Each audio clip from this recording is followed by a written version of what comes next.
Il y avait une fois un roi de France qui avait un fils, lequel n'aimait rien autant que la chasse.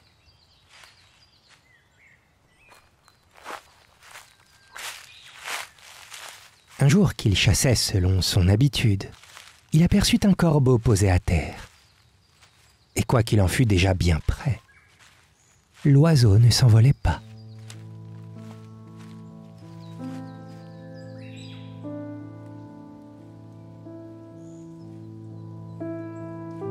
« Voici, se dit-il, un corbeau qui paraît être blessé et ne peut sans doute s'envoler. » Et il voulut le prendre à la main. Mais le corbeau s'enfuit en courant sous une grosse pierre, un dolmen. Et il descendit dans un trou si noir et si profond qu'il lui sembla qu'il allait tomber dans l'enfer. Sa chute dura bien 1 heure à peu près, et quand ses pieds rencontrèrent de nouveau la terre, il se trouva dans une grande avenue de vieux chênes.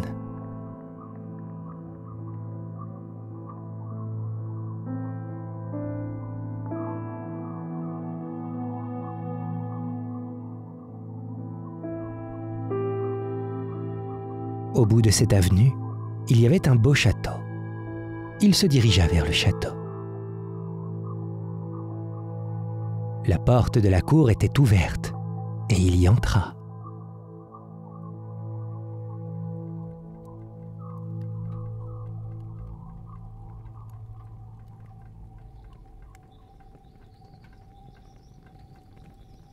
Il aperçut là un seigneur et marchant droit à lui, il lui demanda s'il n'avait pas besoin d'un domestique. « Oui, vraiment, » répondit le seigneur. « Mon valet d'écurie est nouvellement parti et je voudrais le remplacer. »« Eh bien, si vous voulez me prendre à votre service, j'aurai bien soin de vos chevaux. »« Je le veux bien, mais à la condition que vous ferez bien exactement tout ce que je vous commanderai. »« Je vous promets de faire exactement ce que vous me commanderez. »« Alors suivez-moi, je vais vous montrer votre travail, car demain matin je dois aller en voyage, et je ne reviendrai pas avant 1 an et 1 jour. Vous resterez seul dans le château pendant tout ce temps, mais soyez tranquille, vous n'y manquerez de rien. » Et il le conduisit d'abord à l'écurie, où il y avait beaucoup de chevaux, gras et luisants. « Voici, » lui dit-il, « mes chevaux. Vous en prendrez bien soin et leur donnerez du foin, de l'avoine et du trèfle, à discrétion. Il faut qu'à mon retour, je les retrouve absolument dans l'état où je vous les confie, ni plus maigres, ni plus gras. Ou malheur à vous. Voici maintenant derrière la porte un petit cheval noir que vous traiterez autrement. Tous les matins, vous lui administrerez comme déjeuner une bonne volée de coups de bâton et frappez sans pitié. Le soir, vous lui jeterez dans sa mangeoire ce que les autres chevaux auront refusé de manger. » Puis il le conduisit à une grande chambre qui était remplie de belles cages, dans lesquelles étaient renfermés des oiseaux de toutes sortes, et il lui parla ainsi. « Vous aurez à renouveler 2 fois par jour la nourriture et l'eau de ces oiseaux, et ayez-en bien soin, car s'il en meurt un seul, ou si je les trouve en mauvais état à mon retour, vous le paierez de votre tête. » Dans une autre chambre, il lui fit voir 9 pistolets dans un coffre de chêne et lui dit « Vous fourbirez ces pistolets tous les jours et prenez garde qu'à mon retour, j'y trouve la moindre tache de rouille, où il n'y a que la mort pour vous. » Quand il eut fait toutes ces recommandations à son nouveau domestique, le maître du château partit le lendemain matin, dès le point du jour. Le prince, resté seul, se leva aussi de bonne heure et se mit au travail. Il commença par distribuer du foin et de l'avoine aux beaux chevaux de l'écurie. Puis, ayant ôté sa veste, il prit un bâton et se mit à en frapper, à tour de bras, le petit cheval noir qui était derrière la porte. « Arrête, méchant, ne me frappe pas d'une façon si cruelle, car sans tarder beaucoup tu pourrais bien être traité toi-même comme tu me traites en ce moment. » Voilà notre homme bien étonné d'entendre un animal lui parler de la sorte. « Comment, pauvre bête ?» lui demanda-t-il. « Vous parlez donc aussi dans la langue des hommes ?»« Oui, car j'ai été moi-même ce que tu es. Et prends bien garde, ou toi-même tu seras réduit à la misérable condition où tu me vois présentement. » On m'a recommandé de casser un bâton tous les jours en vous battant. « Casse le bâton si tu veux, mais non sur mon dos, et donne-moi à manger comme aux autres chevaux. » Le prince eut pitié de la pauvre bête, et il lui donna du trèfle et de l'avoine, à discrétion. Puis il se rendit à la chambre des oiseaux. Ceux-ci, en le voyant entrer, se mirent à chanter à qui mieux mieux. Il fallait entendre cette musique. Il renouvela la nourriture et l'eau dans chaque cage, et ayant remarqué un moineau qui paraissait tout triste et souffrant. « Vous, lui dit-il, vous me paraissez être malade, et si vous veniez à mourir, cela ne ferait pas mon affaire. » Et il retira le moineau de sa cage et se mit à le caresser. En lui passant la main sur le dos et la tête, il se sentit piquer légèrement.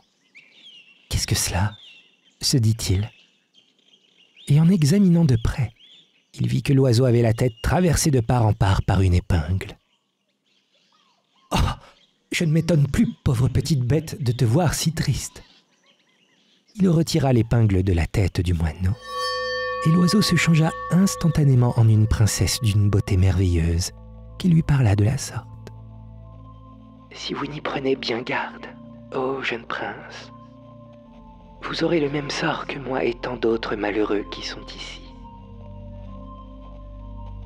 En effet, chevaux, oiseaux, pistolets sont autant de princes et de princesses et de seigneurs d'un rang élevé que le maître de ce château, qui est un grand magicien, retient ici enchanté sous différentes formes depuis un grand nombre d'années. Moi, je suis la fille du roi de Naples, et ce pauvre petit cheval noir que vous avez si bien battu ce matin est mon frère. » « Dieu, que dites-vous là ?»« Rien que la vérité. Mais si vous voulez faire exactement comme je vous dirai, vous pourrez sortir d'ici sans mal, et en nous délivrant tous, moi et mon frère, et les autres qui subissent le même sort. Que me faudrait-il faire pour cela? Dites-moi vite. Nous avons encore du temps devant nous. Pendant 1 an, nous pouvons vivre heureux et sans souci dans ce château, où rien ne manque. Et quand le moment sera venu, alors je vous dirai ce que vous devrez faire. »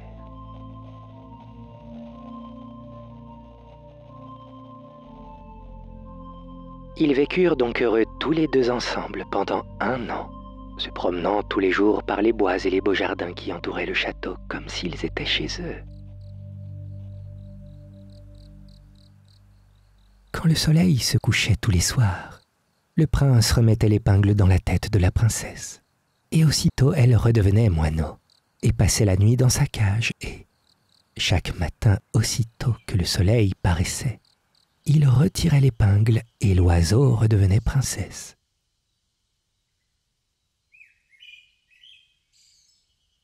Tous les jours et les mois passaient ainsi, insensiblement, et le temps leur paraissait court. Cependant, un jour, la princesse dit au prince: « C'est demain que doit arriver le géant. » Car le maître du château était un géant magicien.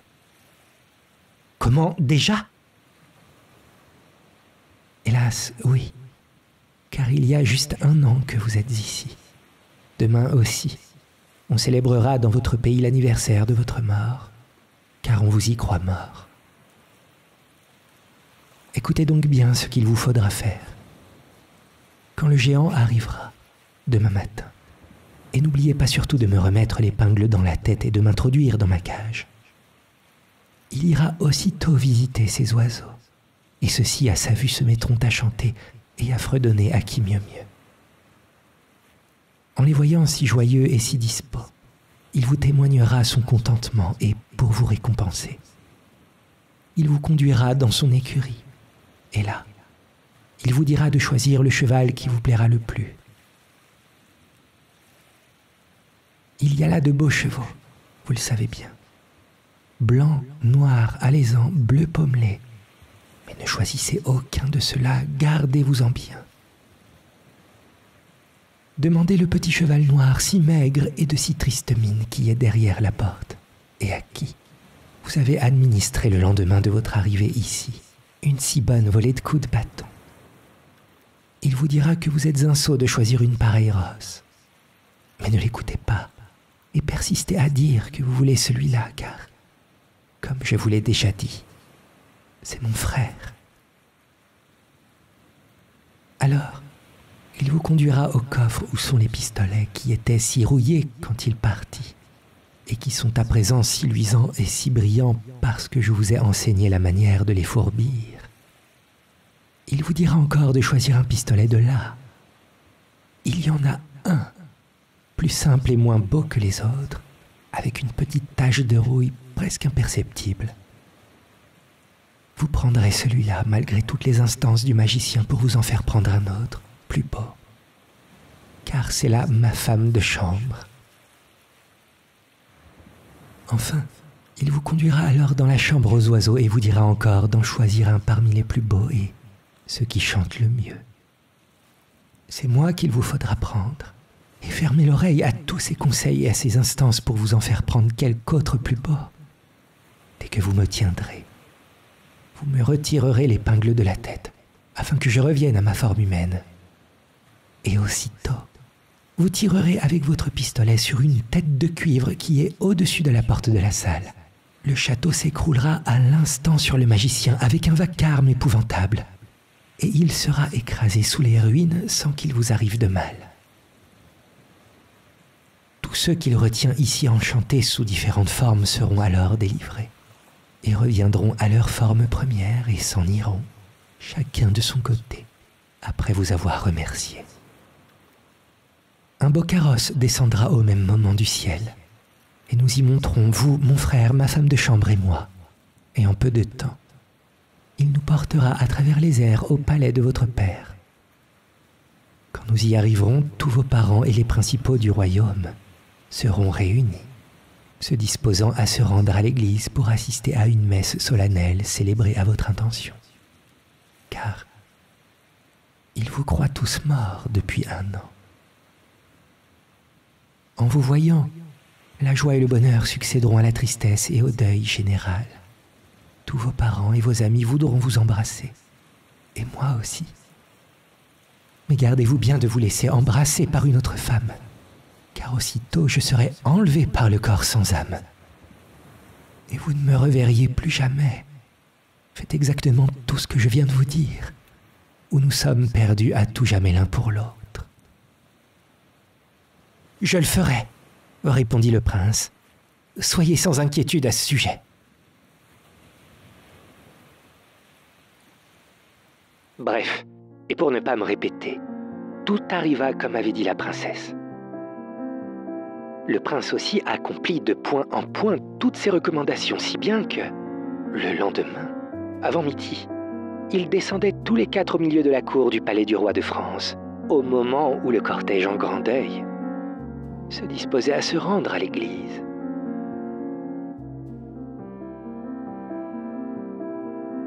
Jugez de l'étonnement que produisit une apparition si inattendue. Que signifie ceci, se demandait-on. Puis, on courut au prince pour l'embrasser. Il se laissait volontiers embrasser par les hommes, mais il repoussait les femmes et les jeunes filles, ce qui l'aimait contentait beaucoup. Une jeune cousine s'approcha de lui par derrière, lui sauta au cou et lui déroba un baiser. Hélas, c'était assez. Un beau carrosse descendit aussitôt du ciel. Le corps sans âme qui s'y trouvait en sortit son bras droit, saisit la princesse, la plaça à ses côtés, puis le carrosse s'éleva en l'air si haut qu'on ne le vit bientôt plus.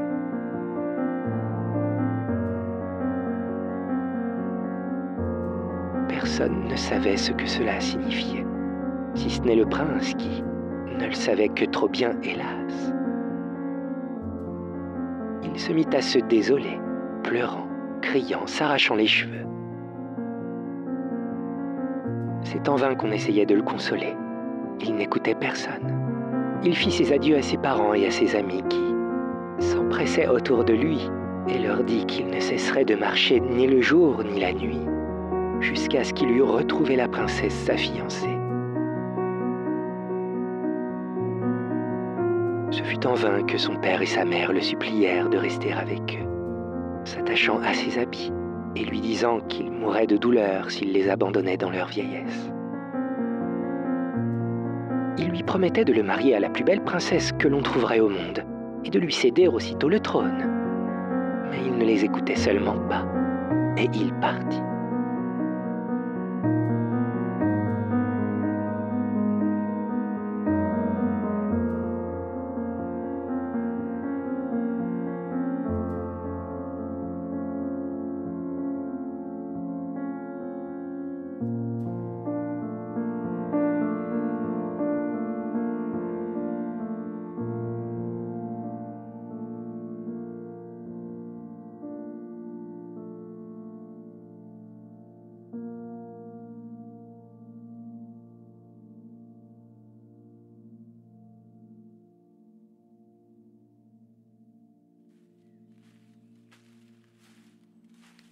Il marchait.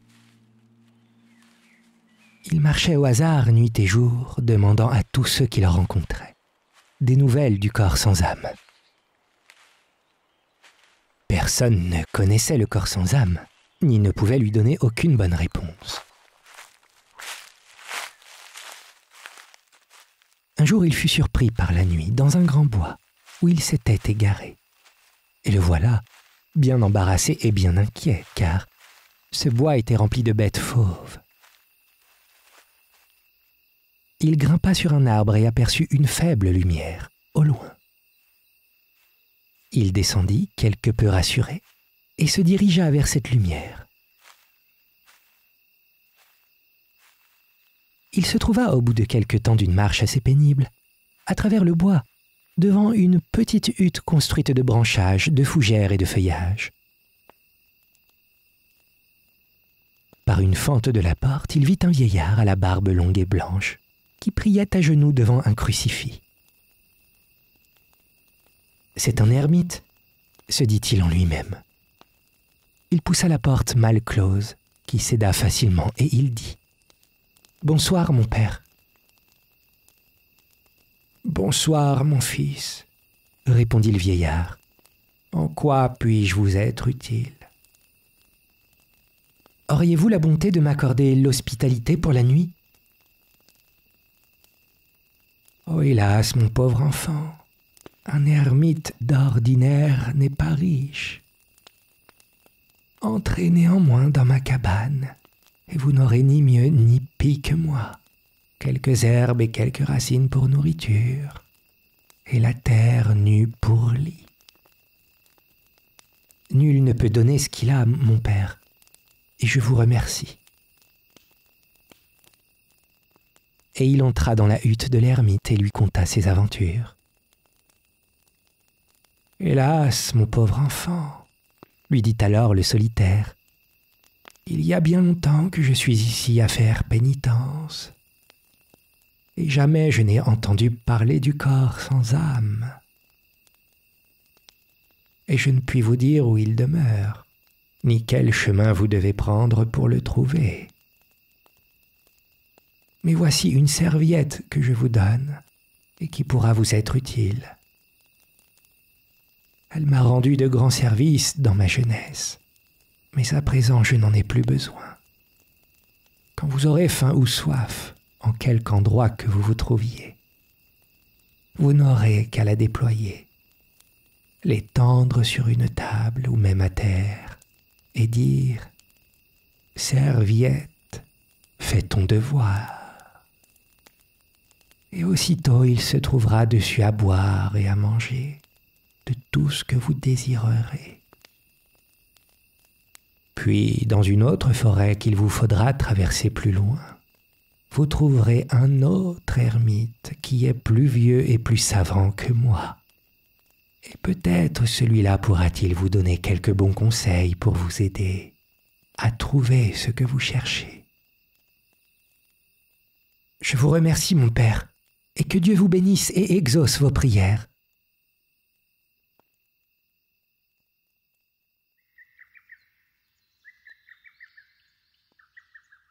Le lendemain matin, le prince fit ses adieux à l'ermite et se remit en route. Il eut bientôt faim, et tirant de sa poche la serviette que lui avait donnée le solitaire, il la déploya, l'étendit sur le gazon au pied d'un vieux chêne, et dit « Serviette, fais ton devoir !» Et à sa grande satisfaction, un excellent repas lui fut servi à l'instant par enchantement.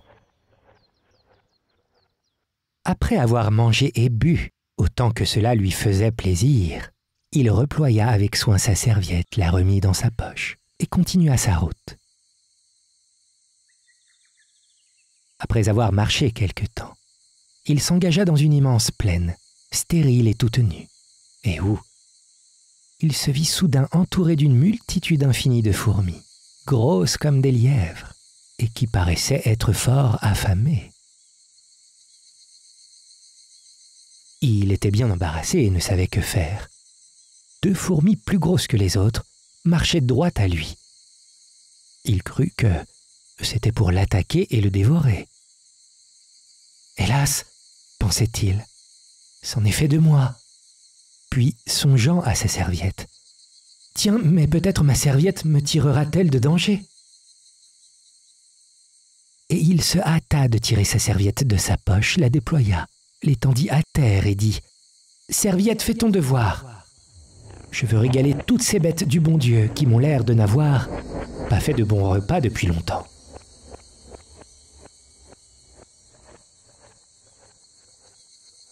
Et aussitôt, la serviette se trouva couverte d'un gros tas de blé, la nourriture qui convenait le mieux à des fourmis, et il leur dit « Régalez-vous, chères bêtes du bon Dieu. » Les fourmis ne se firent pas prier. Elles se jetèrent sur le tas de blé, et tout disparut en un clin d'œil. Quand elles furent rassasiées, les 2 grandes dont nous avons déjà parlé dirent en s'adressant au prince « Merci à toi, fils du roi de France. Nous sommes le roi et la reine des fourmis, et si jamais tu as besoin de nous ou des nôtres, tu n'auras qu'à nous rappeler, et nous arriverons aussitôt. »« Merci bien, bonne bête du bon Dieu, » répondit le prince. Et il ramassa sa serviette, la remit dans sa poche et continua sa route. Vers le soir du même jour, il arriva à la hutte du second ermite, dont lui avait parlé le premier. Il était en prière comme l'autre. Le prince lui conta son histoire et lui demandait s'il savait où se trouvait le château du corps sans âme. « Le château du corps sans âme », répéta le vieillard en rappelant ses souvenirs. « Oui, je le connais, mais il n'est pas facile d'aller jusque-là, mon fils.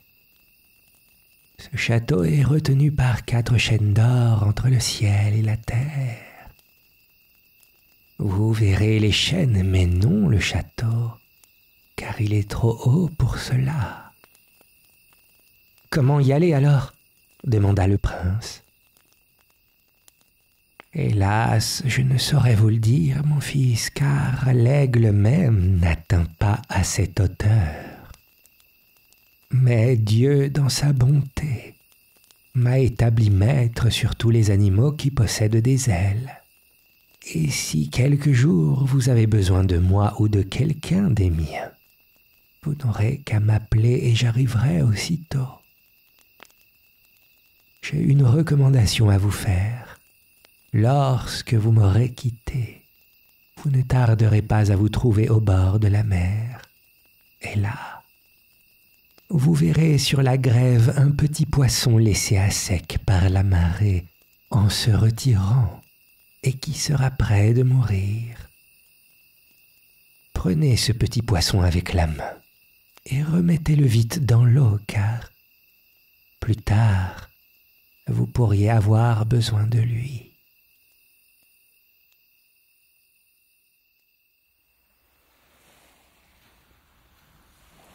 Le lendemain matin de bonne heure, le prince prit congé de l'ermite et se remit en route, se dirigeant toujours vers l'Orient. Il arriva bientôt au bord de la mer.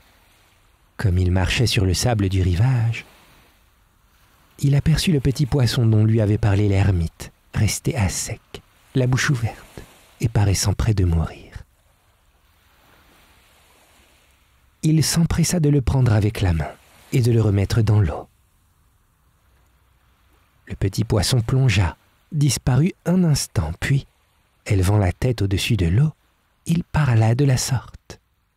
« Je te remercie, fils du roi de France, de m'avoir sauvé la vie. Je suis le roi de tous les poissons de la mer, et si jamais tu as besoin de moi ou des miens, tu n'auras qu'à venir au bord de la mer en quelque endroit que ce soit, et à m'appeler, et j'arriverai aussitôt. » « Ah, merveille! Les animaux du bon Dieu me sont toujours favorables, » se dit le prince. « Et avec leur aide, on peut aller loin. » En marchant le long du rivage, il aperçut au bout de quelque temps les chaînes qui retenaient le château du corps sans âme.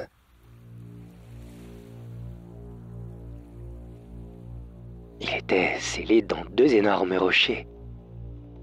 Il s'arrêta à les considérer, et il se disait: « Et comment monter jusqu'au château? Si j'avais eu des ailes, peut-être. Et pourtant le vieil ermite m'a dit que l'aigle même ne pouvait atteindre si haut. Comment faire? Qui viendra à mon secours? Peut-être bien qu'une fourmi, en montant de maille en maille le long de la chaîne, pourrait-elle arriver jusqu'au château? Le roi des fourmis m'a promis de me venir en aide en cas de besoin.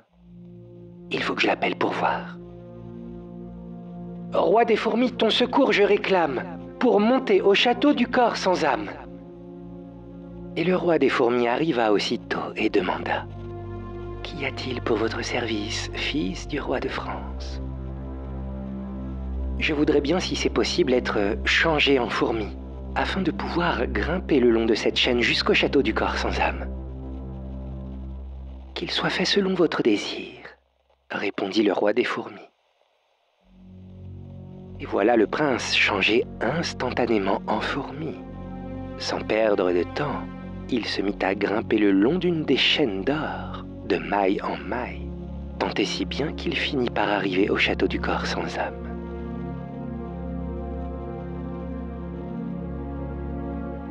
Quel beau château que c'était! Il fut émerveillé quand il le vit.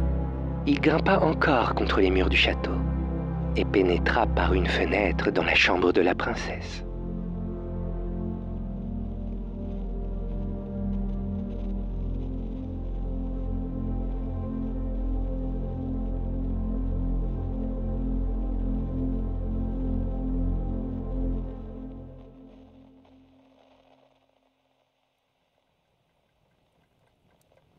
Celle-ci jouait aux cartes avec le géant. Il grimpa contre la robe de la princesse et se cacha dans sa manche. C'était la nuit, après souper. Vers minuit, le géant se retira dans sa chambre pour se coucher, et la princesse resta seule. « Je désire redevenir homme », pensa alors la fourmi, et le prince fut aussitôt rendu à sa première forme. «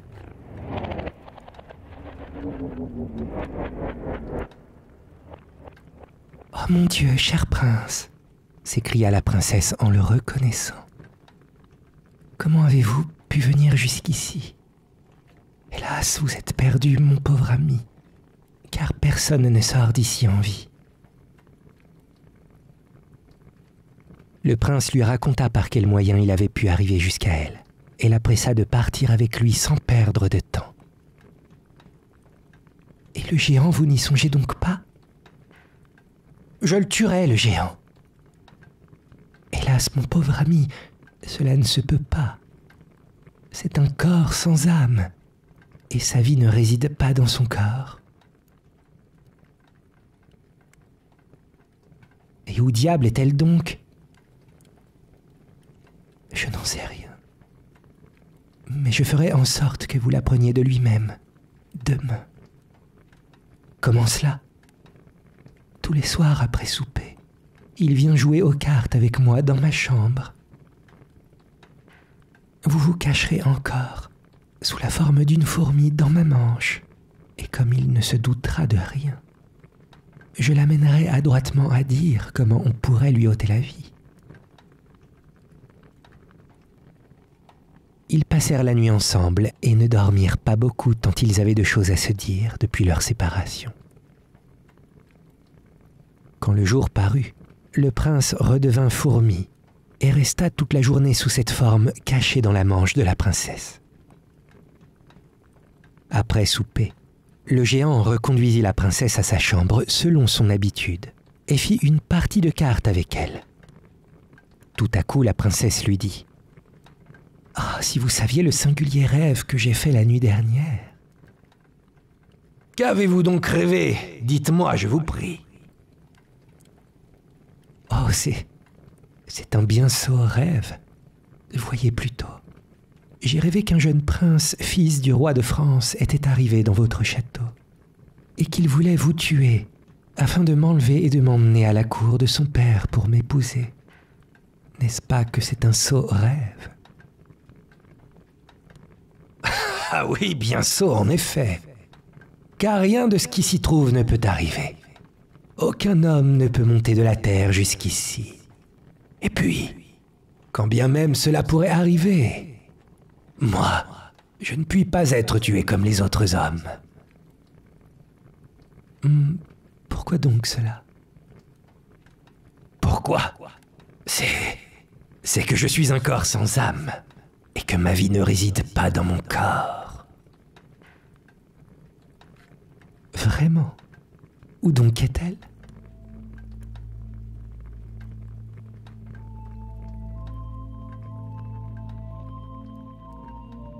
C'est un secret que je n'ai jamais dit à personne. Mais je puis bien vous le dire à vous. Écoutez-moi donc.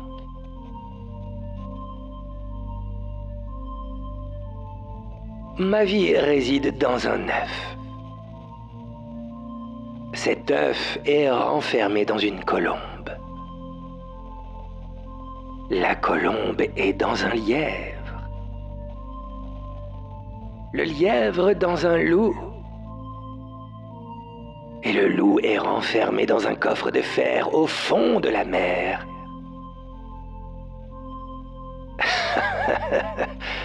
Croyez-vous encore qu'il soit facile de m'ôter la vie? Oh non, assurément.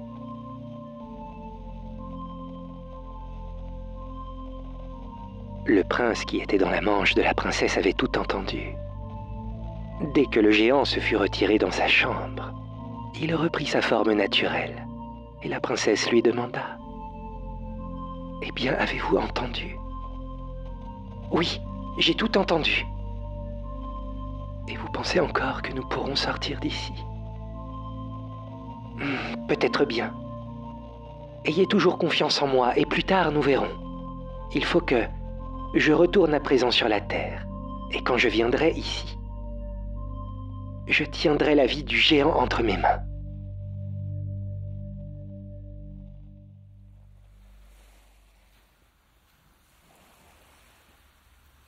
Le lendemain donc, dès que parut le jour, le prince, sous la forme d'une fourmi, redescendit le long d'une des chaînes d'or qui retenaient le château, et quand il eut atteint le rivage de la mer, il s'avança au bord de l'eau et appela le roi des poissons.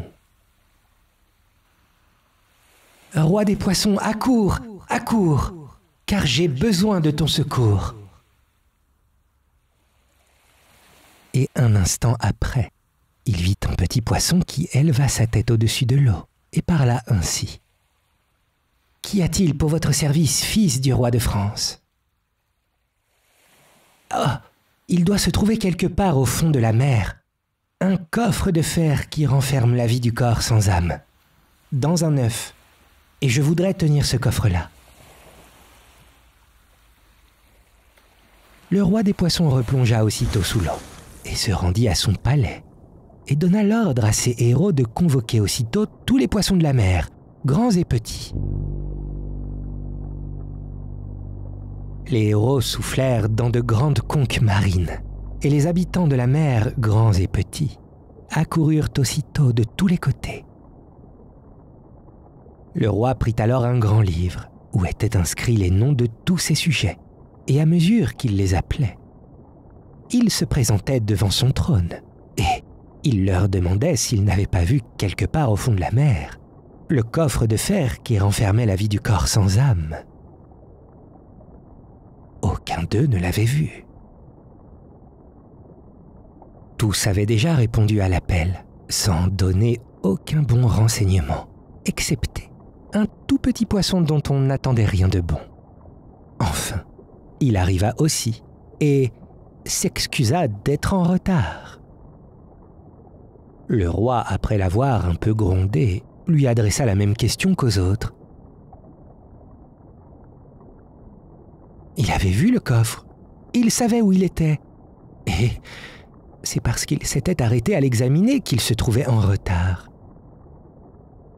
Aussitôt, ordre fut donné à la baleine de partir, sous la conduite du petit poisson, et d'apporter le coffre. La baleine exécuta l'ordre de son roi et apporta le coffre sans peine. 3 autres poissons moins grands furent dépêchés pour l'aller déposer sur le rivage, aux pieds du prince.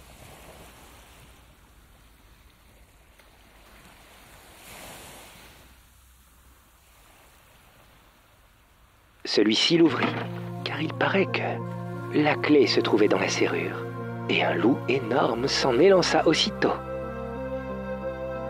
D'un coup de cognée dont il avait eu soin de se munir, le prince fendit la tête du loup et le tua roide.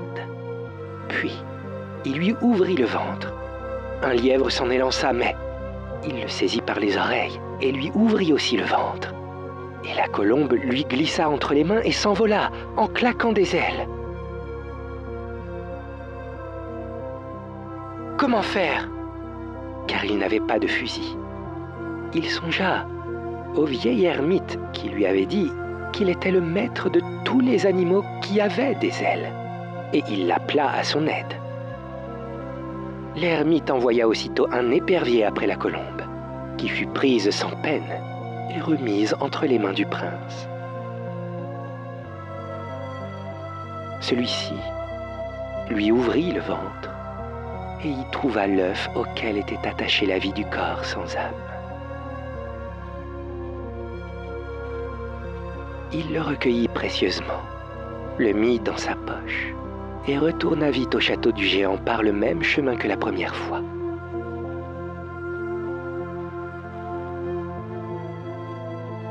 Le géant était étendu sur son lit, très malade et presque agonisant. À chaque animal tué par le prince, il s'affaiblissait à vue d'œil comme si on lui eût coupé un membre.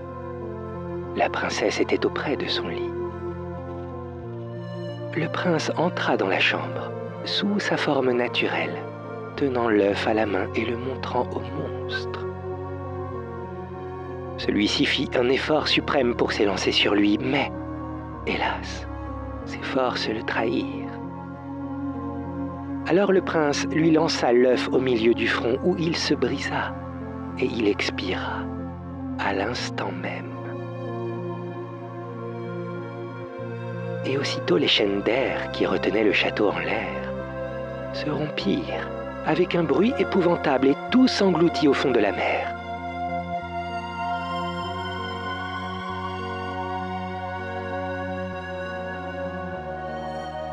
Le prince et la princesse étaient déjà montés dans le carrosse du géant qui voyageait à travers l'air.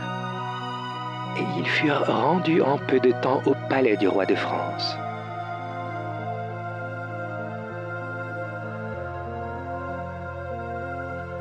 Grande y fut la joie de tout le monde de les revoir, et ils se marièrent quelques jours après.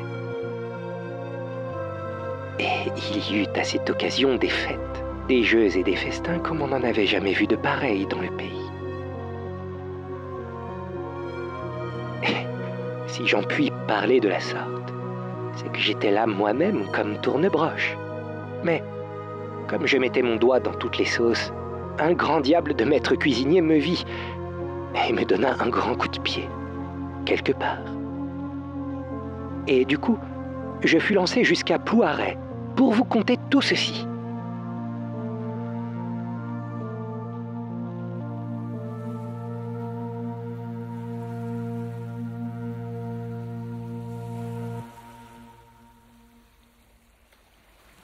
Ce conte a été conté par Catherine Doz, femme colcanab au bourg de Plouaret, janvier 1869, et recueilli par François-Marie Luzel.